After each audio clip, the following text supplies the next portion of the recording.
So yeah, thank you for setting the scene there, John. Frans, obviously coming to you now. When we talk about like OCIMF, INTERTANKO, these are organisations that have invested a lot of time, effort, and energy into competency management and into creation of specific standards, which I hope we'll get to as well. But can you explain to us why you think, why sort of from an INTERTANKO perspective, why competency management is an area of interest? Well, yeah, thank you, Raal. And if you look at the last 50 years, where specifically the tanker industry is coming from, the 70s of last century, I have to say, where there were a lot of accidents, incidents, and we get better and better in this industry, in the tanker industry specifically. If you look at the first, say, 20 years or so, a lot of focus on technical improvements. Then, say, in the beginning of the 2000s, we came with the ISM code, with the TMSA, really into the management of systems. And we must be honest, the tanker industry has done a fantastic job, and everybody has been a part of that one. But if you look at the last 10 years or so, still, although we are still doing a very good job, and tanker industry has really good record.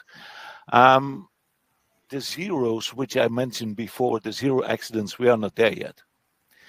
So everybody started to look in, what is it where we have to improve? And then you come automatically, let's say, in the human factors, the human element, how can we make the industry better? If you look at all the incidents in the past couple of years, it's easy to come up with, that's one of the contributing factors is the human element or the human factor, which does not mean that seafarers are not performing well, because they all have their certificates. STCW is setting the standards there. But it's these last bits and pieces where we say, what is it? Where can we get better in this industry? Yeah, and actually discovered that it's the competency. It's not necessarily. Nobody wants to make a mistake. Everybody wants to do his best, and still accidents are happening.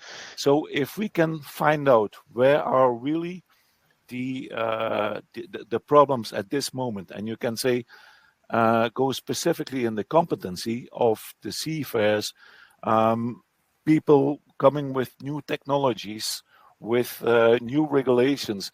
How can we bring the seafarers, especially the seafarers, but also operators, to the standards which are needed to go to zero incidents?